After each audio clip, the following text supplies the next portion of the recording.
ഫെബ്രുവരി 14 Valentine's day ആണെന്ന് നമുക്കെല്ലാവർക്കും അറിയാം. എന്നാൽ അതേ ദിവസം അമേരിക്കയ്ക്ക് വളരെ പ്രശ്നങ്ങളേറിയ ഒരു ദിവസമായിരുന്നു. എന്തായിരിക്കും സംഭവിച്ചിട്ടുണ്ടാവുക? റഷ്യ ഇനി അമേരിക്കയ്ക്കെതിരെ എന്തെങ്കിലും ചെയ്തിട്ടുണ്ടാവുമോ? പെന്റഗൺ സ്റ്റാഫ്സ് എല്ലാം അമേരിക്കയിൽ വളരെ ആവേശത്തിലായിരുന്നു. അമേരിക്കൻ ലീഡേഴ്സ് എല്ലാം ഞങ്ങൾക്കൊരു ഇൻഫർമേഷൻ ലഭിച്ചിട്ടുണ്ട് എന്ന് പറയുന്നു. യെസ്, CNN മാധ്യമവും ഒരു ലീക്ഡ് ഡോക്യുമെന്റ് ലഭിച്ചിട്ടുണ്ട് എന്ന് പറഞ്ഞു. അമേരിക്ക മുഴുവനുമായും പലതരത്തിലുള്ള ചർച്ചകൾ നടന്നു. സീരിയസ് നാഷണൽ സെക്യൂരിറ്റി ത്രെട്ട് എന്ന് പറയുമ്പോൾ തീർച്ചയായും ഇതിൽ റഷ്യ ഉൾപ്പെടാതിരിക്കില്ല. എന്നാൽ റഷ്യ അമേരിക്കയ്ക്കെതിരെ എന്തെങ്കിലും യുദ്ധം ചെയ്യാൻ പോവുകയാണോ എന്ന് ചോദിച്ചാൽ തീർച്ചയായും ഇല്ല. ഔട്ടർ സ്പേസ് ആര് നിയന്ത്രിക്കുമെന്ന മത്സരം നടന്നുകൊണ്ടിരിക്കുകയാണ്. എന്നാൽ ഈ മത്സരം ഇപ്പോൾ തുടങ്ങിയതല്ല. ചന്ദ്രനിൽ കാലുകുത്തിയതു മുതൽ, ആദ്യ സാറ്റലൈറ്റ് വിക്ഷേപിച്ചത് മുതൽ തന്നെ ഈ ഒരു മത്സരമുണ്ട്. പക്ഷേ ഇസ്രയേൽ, ഹമാസ്, റഷ്യ, ഉക്രൈൻ ഇതൊക്കെ ഒരു കേസ് സ്റ്റഡിയായി ചെയ്ത് പല രാജ്യങ്ങളും പല കാര്യങ്ങളും മനസ്സിലാക്കി വെച്ചിരിക്കുന്നു. അങ്ങനെ മനസ്സിലാക്കി വെച്ചതിൽ വളരെ പ്രധാനപ്പെട്ട ഒരു കാര്യം ഇലക്ട്രോണിക് വാർഫെയർ. ഈ ഇലക്ട്രോണിക് വാർഫെയറിൽ റഷ്യ മുന്നേറിക്കൊണ്ടിരിക്കുന്നു, വിജയപാതയിലേക്ക് നീങ്ങിക്കൊണ്ടിരിക്കുന്നു എന്നത് അമേരിക്കയെ സംബന്ധിച്ച് അമേരിക്ക ഭയക്കുന്നുണ്ട്. അത് ഡീറ്റെയിൽഡ് ആയിട്ട് ഇന്നത്തെ വീഡിയോയിലൂടെ അറിയാൻ പോകുന്നു. വോയിസ് ഓഫ് ദി കീയിലേക്ക് എല്ലാവർക്കും സ്വാഗതം. Mike Turner. ആരാണ് ഈ മൈക്ക് ടേണർ? ഇദ്ദേഹം ഹൗസ് ഇന്റലിജൻസ് ചെയർമാൻ ആണ്. ഇദ്ദേഹമാണ് ആ ഒരു അറിയിപ്പ് പുറത്തുവിട്ടത്.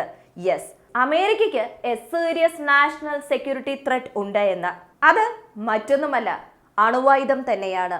റഷ്യയുടെ അണുവായുധം ഔട്ടർ സ്പേസിൽ എത്തിക്കാൻ പോകുന്നു. യെസ്, അവരുടെ സ്പേസ് ക്രാഫ്റ്റ് തയ്യാറായിരിക്കുന്നു. എയ്തർ അതൊരു അണുവായുധമായിരിക്കാം, അല്ലെങ്കിൽ ന്യൂക്ലിയർ പവർ വെച്ച് പ്രവർത്തിക്കുന്ന മറ്റെന്തോ ആയിരിക്കുമെന്നതാണ് ലഭിച്ച വിവരം.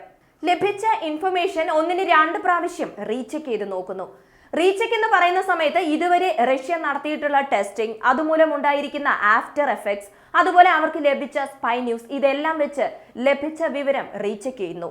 അങ്ങനെ പരിശോധിക്കുമ്പോൾ യെസ്, ഓൾറെഡി റഷ്യക്ക് ഇപ്പോൾ ഒരു പ്ലസ് പോയിന്റ് ഉണ്ട്. നാറ്റോ രാജ്യങ്ങളുടെ ആയുധങ്ങളെല്ലാം അവർ പഠിച്ചുകൊണ്ടിരിക്കുകയാണ്.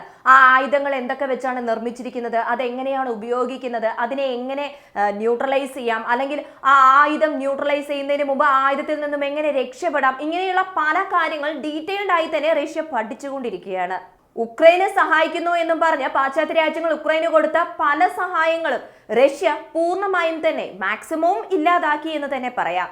മാത്രമല്ല, അതെല്ലാം റിവേഴ്സ് എഞ്ചിനീയറിംഗ് ചെയ്ത് അതിൽ നിന്നും ഡേറ്റ കളക്ട് ചെയ്ത ഡേറ്റ വെച്ച് അവരുടെ സോഫ്റ്റ്വെയർ ഒക്കെ അപ്ഡേറ്റ് ചെയ്ത് ഇലക്ട്രോണിക് വാർഫെയറിന് തയ്യാറായി. ഇങ്ങനെ ഡേറ്റ കളക്ട് ചെയ്യുന്ന കാര്യത്തിൽ റഷ്യ മുന്നേറിക്കൊണ്ടിരിക്കുന്നു. ദിവസങ്ങൾ കഴിയുന്തോറും മുന്നേറിക്കൊണ്ടിരിക്കുന്നു, ഉയർന്നുകൊണ്ടിരിക്കുന്നു എന്ന് തന്നെ പറയാം. സോ ഇപ്പോഴുള്ള ആർട്ടിഫിഷ്യൽ ഇന്റലിജൻസ് ലോകത്തിൽ ആക്യുറേറ്റ് ആയ തീരുമാനങ്ങൾ ആർക്കെടുക്കാൻ പറ്റും? അധികമായ ഡേറ്റ ആരുടെ പക്കലാണോ ഉള്ളത്, ഏത് സിസ്റ്റത്തിലാണോ ഉള്ളത്, അവർക്കേ എടുക്കാൻ പറ്റുകയുള്ളൂ. ഇപ്പോൾ ഡേറ്റയ്ക്കാണ് വാല്യൂ കൂടുതൽ, മറ്റൊന്നിനുമില്ല എന്ന രീതിയിലായിരിക്കുന്നു.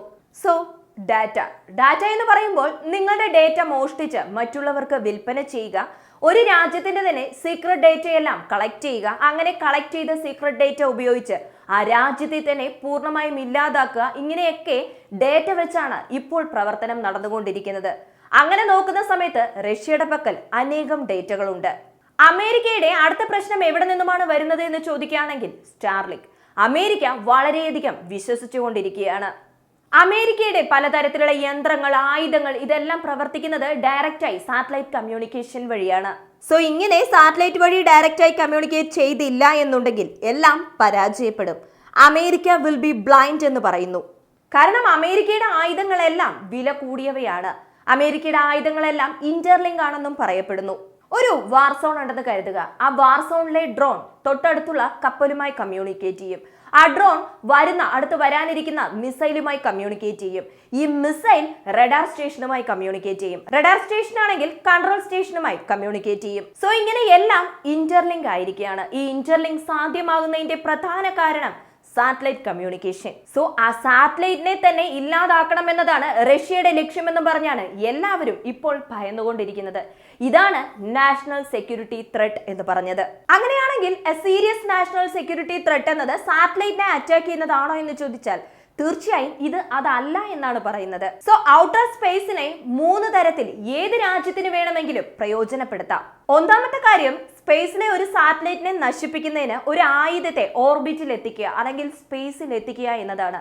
ഇത് ആർക്കും പറ്റുന്ന ഒരു കാര്യം തന്നെയാണ്. ഏത് രാജ്യത്തിനും അതിനുള്ള ക്യാപ്പബിലിറ്റി ഉണ്ട്. പക്ഷെ ആ കൊണ്ടുപോകുന്ന ആയുധം അണുവായുധമാണെങ്കിൽ എങ്ങനെ ഇരിക്കും എന്നതാണ് ഒന്നാമത്തെ കാര്യം. സോ ഓർബിറ്റിൽ കൊണ്ടുപോയി ഒരു അണുവായുധം നിർത്തുക എന്നതാണ് ഒന്നാമത്തെ കാര്യം. രണ്ടാമത്തെ കാര്യം, സാറ്റലൈറ്റിനെ നശിപ്പിക്കാൻ ആവശ്യമായ അണുവായുധങ്ങളെ ഇവിടെ നിന്നും തയ്യാറാക്കി വെക്കുക. ആവശ്യം വരുന്ന സമയത്ത്, ഏത് സമയത്താണോ നമ്മൾ ആ സാറ്റലൈറ്റിനെ അറ്റാക്ക് ചെയ്യേണ്ടത് ആ സമയത്ത് ഇവിടെ നിന്നും വിക്ഷേപിക്കാൻ പറ്റുക എന്നതാണ് രണ്ടാമത്തെ കാര്യം. മൂന്നാമത്തെ കാര്യം, ഒരു സാറ്റലൈറ്റ് ന്യൂക്ലിയർ പവറിൽ പ്രവർത്തിക്കുന്നു. ആ ന്യൂക്ലിയർ പവർ വെച്ച് ഇലക്ട്രോണിക് മാഗ്നറ്റിക് പൾസ് ഒക്കെ നിർമ്മിക്കാം എന്ന തരത്തിൽ മൂന്നാമതൊരു കാര്യം ക്രിയേറ്റ് ചെയ്ത് ന്യൂക്ലിയർ പവറിൽ പ്രവർത്തിക്കുന്ന സാറ്റലൈറ്റ് മറ്റ് സാറ്റലൈറ്റുകളെ നശിപ്പിക്കാൻ കഴിവുള്ള ഒരു ആയുധമായി മാറിയാൽ എങ്ങനെയിരിക്കും? സോ ഈ മൂന്നാമത്തെ കാര്യത്തിലാണ് റഷ്യ അവരുടെ തീവ്രമായ റിസർച്ച് ചെയ്തുകൊണ്ടിരിക്കുന്നു എന്നതാണ് അമേരിക്കയുടെ ഭയം. അതായത് ഔട്ടർ സ്പേസിൽ റഷ്യ അവരുടെ EMP ഡിവൈസ് കൊണ്ട് സ്ഥാപിക്കാനുള്ള സാധ്യത കൂടുതലുണ്ട് എന്ന് പറയപ്പെടുന്നു. EMI ഡിവൈസ് ആണെന്നും പറയുന്നുണ്ട്, EMP ഡിവൈസ് ആണെന്നും പറയുന്നുണ്ട്. എന്തു തന്നെയായാലും മറ്റ് സാറ്റലൈറ്റുകളെ നശിപ്പിക്കാനുള്ള അണുവായുധമായിരിക്കാം. അതുമല്ലെന്നുണ്ടെങ്കിൽ ന്യൂക്ലിയർ പവർ മൂലം പ്രവർത്തിക്കുന്ന സാറ്റലൈറ്റ് ആയിരിക്കാം. ഓക്കെ, ഔട്ടർ സ്പേസിൽ ഇങ്ങനെ ഒരു പ്രോഗ്രാം ചെയ്യുന്നതുമായി ബന്ധപ്പെട്ട് ലോകരാജ്യങ്ങൾക്കിടയിൽ മറ്റെന്തെങ്കിലും നിയമമുണ്ടോ എന്ന പലതരത്തിലുള്ള ചോദ്യങ്ങളും ഉയരാം. രണ്ടാം ലോക മഹായുദ്ധം, കോൾഡ് വാർ ഇതൊക്കെ കഴിഞ്ഞതിന് ശേഷം 1960, 1967 കാലഘട്ടത്തിൽ ഒരു ഔട്ടർ സ്പേസ് ട്രീറ്റി ഫോം ചെയ്തു. എന്തായിരുന്നു ആ ഔട്ടർ സ്പേസ് ട്രീറ്റി? ഭൂമിയിൽ വസിക്കുന്ന ജനങ്ങൾക്ക് ഭീഷണിയായിരിക്കുന്നു എന്നതാണ്. സോ ഈ ഔട്ടർ സ്പേസ് ട്രീറ്റി ഉള്ളതുകൊണ്ട് ഒരു രാജ്യവും അണുവായുധം ഓർബിറ്റിൽ കൊണ്ടുപോയി സ്ഥാപിക്കാൻ പാടില്ല എന്നതാണ്. സോ ഈ ഔട്ടർ സ്പേസ് ട്രീറ്റി ഉള്ളത് കൊണ്ട് തന്നെ റഷ്യ അങ്ങനെ ചെയ്യില്ല, അമേരിക്ക അങ്ങനെ ചെയ്യില്ല, ചൈന അങ്ങനെ ചെയ്യില്ല എന്ന് ഇപ്പോൾ ആരും വിശ്വസിക്കില്ല. അതിന്റെ പ്രധാന കാരണവും റഷ്യ ഉക്രൈൻ യുദ്ധം തന്നെയാണ്. റഷ്യ ഉക്രൈൻ യുദ്ധം വന്നു, അമേരിക്ക നേരിട്ടും ഇൻഡയറക്റ്റ് ആയും പലതരത്തിലുള്ള സഹായങ്ങൾ ഉക്രൈന് കൊടുത്തുകൊണ്ടേയിരുന്നു. ഇത് കണ്ടുകൊണ്ടിരിക്കുന്ന റഷ്യക്ക് വളരെ ദേഷ്യം വരുന്നു. ഇങ്ങനെ പോയാൽ ശരിയാവില്ല, നമ്മൾ തമ്മിൽ ന്യൂസ് ചാറ്റ് എന്ന ഒരു അഗ്രിമെന്റ് ഉണ്ട്, ആ അഗ്രിമെന്റിൽ നിന്നും ഞങ്ങൾ പുറത്തു വരുന്നു എന്ന് പറഞ്ഞു. എന്നാൽ റഷ്യ അങ്ങനെ പറയത്തേ ഉള്ളൂ, ഇങ്ങനെ ഒരു അഗ്രിമെന്റിൽ നിന്നും റഷ്യ പുറത്തു വരില്ല എന്ന് അമേരിക്ക വിശ്വസിച്ചു. എന്നാലും പെട്ടെന്ന് റഷ്യയുടെ ഭാഗത്തു നിന്നും അറിയിപ്പ് പുറത്തു വരുന്നു, ഞങ്ങൾ ന്യൂസ് സ്റ്റാർട്ട് എന്ന അഗ്രിമെന്റിൽ നിന്നും പുറത്തു വന്നു കഴിഞ്ഞു എന്ന്. ന്യൂസ് സ്റ്റാർട്ട്, അമേരിക്ക, റഷ്യ, അമേരിക്കയ്ക്ക് ചുറ്റുമായി അല്ലെങ്കിൽ റഷ്യക്ക് ചുറ്റുമായി ഇത്രയും മിസൈലുകൾ മാത്രമേ ഞങ്ങൾ വെക്കുകയുള്ളൂ, ഇത്രയും അണുവായുധങ്ങൾ മാത്രമേ കൊണ്ട് നിർത്തുകയുള്ളൂ, ഇത്രയും ലോങ് റേഞ്ച് വെപ്പൺസ് മാത്രമേ ഉപയോഗിക്കുകയുള്ളൂ എന്നും പറഞ്ഞ് അമേരിക്ക സൈൻ ചെയ്യുന്നു. അതേ അഗ്രിമെന്റിൽ തന്നെ റഷ്യയും സൈൻ ചെയ്തു. അമേരിക്കയ്ക്ക് ചുറ്റും ഇത്രയും ആയുധങ്ങൾ മാത്രമേ വെക്കുകയുള്ളൂ, ഇത്ര ഈൽഡ് തരുന്ന ആയുധങ്ങൾ മാത്രമേ സ്ഥാപിക്കൂ എന്ന് പറഞ്ഞ് ഇരുവരും ഒരു മ്യൂച്വൽ അണ്ടർസ്റ്റാൻഡിങ്ങിൽ വരുന്നു. ഞങ്ങളെ ആക്രമിക്കാം, പക്ഷെ ആക്രമിക്കാൻ ഉപയോഗിക്കുന്ന ആയുധങ്ങൾ, ഈ ആയുധത്തിന്റെ റേഞ്ച് ഇതൊക്കെ ഇത്ര മാത്രമേ കാണുകയുള്ളൂ എന്നതാണ്. അതാണ് ന്യൂസ് സ്റ്റാർട്ട് അഗ്രിമെന്റിലുള്ളത്. സോ അങ്ങനെയുള്ളപ്പോ ന്യൂസ് സ്റ്റാർട്ട് എന്ന അഗ്രിമെന്റിൽ നിന്നും റഷ്യ പുറത്തു വന്നു കഴിഞ്ഞത് കൊണ്ട് തന്നെ അമേരിക്കയ്ക്ക് ആശങ്ക, ഇനി എന്ത് തന്നെ അഗ്രിമെന്റ് ഉണ്ടാക്കിയാലും റഷ്യ അതിന് അഗെയിൻസ്റ്റ് ആയിട്ട് മാത്രമേ പ്രവർത്തിക്കുകയുള്ളൂ. അതുകൊണ്ട് തന്നെ ഇനി അങ്ങനെയുള്ള എഗ്രിമെന്റ് വേണ്ട എന്ന് പറഞ്ഞ് അമേരിക്കയും ന്യൂസ് സ്റ്റാർട്ട് എന്ന എഗ്രിമെന്റ് വേണ്ട എന്ന് വെച്ചു. ഇതേ തരത്തിലുള്ള മറ്റൊരു എഗ്രിമെന്റ് ആണ് ഔട്ടർ സ്പേസ് ട്രീറ്റി എന്നത്. ഈ ഔട്ടർ സ്പേസ് ട്രീറ്റി എന്നതിൽ ചന്ദ്രന്റെ ഉടമസ്ഥത ആർക്കാണ്, സ്പേസിന്റെ ഉടമസ്ഥത ആർക്കാണ് എന്ന് പല രാജ്യങ്ങളും വ്യക്തമായി മനസ്സിലാക്കി വെച്ച് ഒരു എഗ്രിമെന്റ് തയ്യാറാക്കി വെച്ചിട്ടുണ്ട്.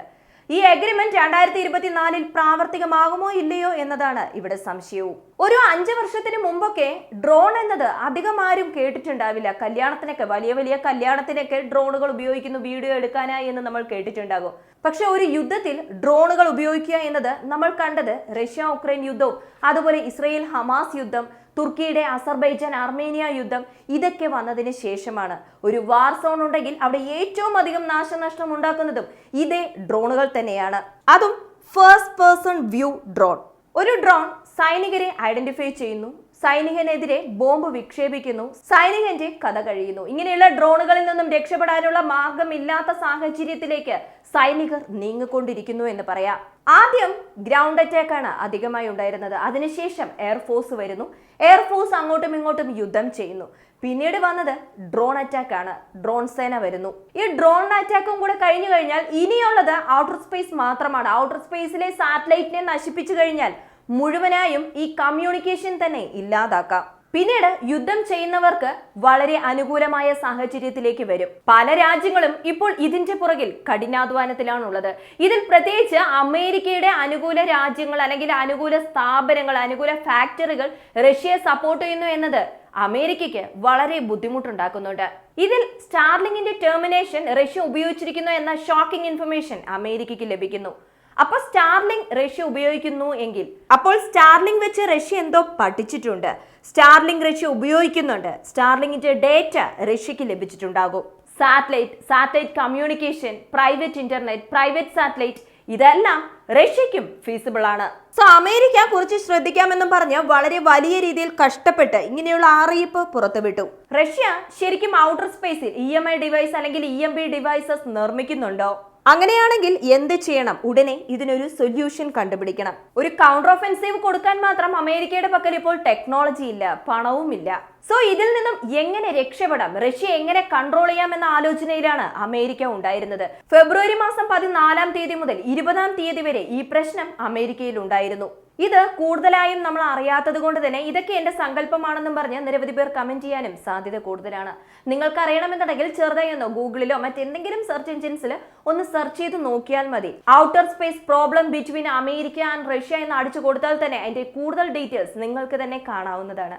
ഈ ഒരു വീഡിയോയെ കുറിച്ചുള്ള നിങ്ങളുടെ അഭിപ്രായം മറക്കാതെ കമന്റായി ചേർക്കുക. വീഡിയോ ഇഷ്ടമാവുകയാണെങ്കിൽ ലൈക്ക് ചെയ്യുക, ഷെയർ ചെയ്യുക, ചാനൽ ഒന്ന് സബ്സ്ക്രൈബ് ചെയ്ത് സപ്പോർട്ട് ചെയ്യുക. വീണ്ടും അടുത്ത വീഡിയോയിൽ കാണാം. നന്ദി, നമസ്കാരം.